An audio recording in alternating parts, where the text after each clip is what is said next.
तो देखिए दोस्तों, नीचे में एक तो वीडियो चलते हुए दिखाई दे रहा होगा आप लोग को।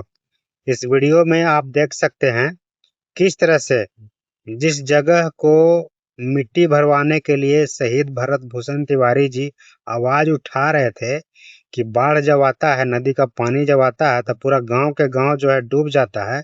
इसको मिट्टी भर करके ऊंचा कर दिया जाए और जो जवैनिया गांव से विस्थापित हो करके बिलौटी गांव में जो मतलब जगह दिया गया था कि यहाँ पे ये लोग रहेंगे, उस जगह पे भी जो है पानी भर गया है। और साथ ही साथ जिस जगह पे शहीद भरत भूषण तिवारी जी को जो है हत्या किया गया, गोली लगा था, वहां पे जो है चबूतरा बनाने के लिए उस रोड का नाम, गांव का नाम जो है शहीद भरत भूषण तिवारी जी के नाम एक बोर्ड जो लगा हुआ है।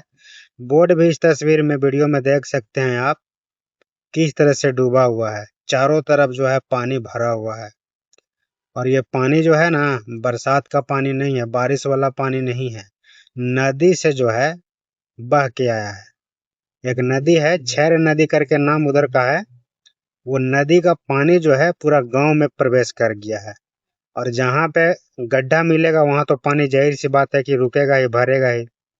और जिस जगह पे जवैनिया के जो लोगों को उठा करके विस्थापित वहां पे किया गया था, सब पूरा का पूरा इलाका जो है गड्ढा में है। नया जगह जो मिला है ना, वो लोगों को गड्ढा में है और वहीं पे पानी फिर से जो है भर गया है। और ये वीडियो जो है ज्यादा दिन का नहीं है, 23 जुलाई का जो है, 23 जुलाई का ये वीडियो है। रिपोर्टर लोग वहां पे पहुंचते हैं गांव का दशा दिखाने के लिए, वही लोग के थ्रू जो है वीडियो निकल के आया है सोशल मीडिया पे।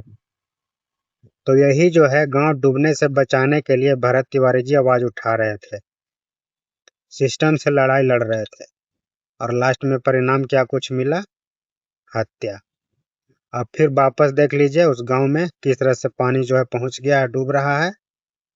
अब इसको जो है बारिश को निकालने वाला, वहां पे बचाने वाला, गांव के लोगों को जो है सुख सुविधा पहुंचाने वाला कोई नहीं बचा। एगो इकलौता भरत तिवारी जी थे, उनको जो है सिस्टम का नाकामी जो है हत्या कर दिया।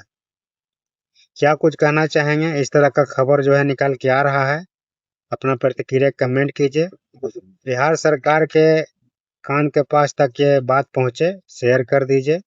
और थोड़ा सा भी अगर दया मया है बिहार सरकार के अंदर, तो इस बात को सीरियस ले और कुछ न कुछ उपाय करे, ताकि यहाँ के लोग के बीच में जो रहने का दिक्कत परेशानी जो हो रहा है, ये दिक्कत परेशानी से बच सके। बाकी बात वीडियो को दूर दूर तक शेयर कीजिए। आप देख रहे थे DN चौरसिया ब्लॉग। बहुत बहुत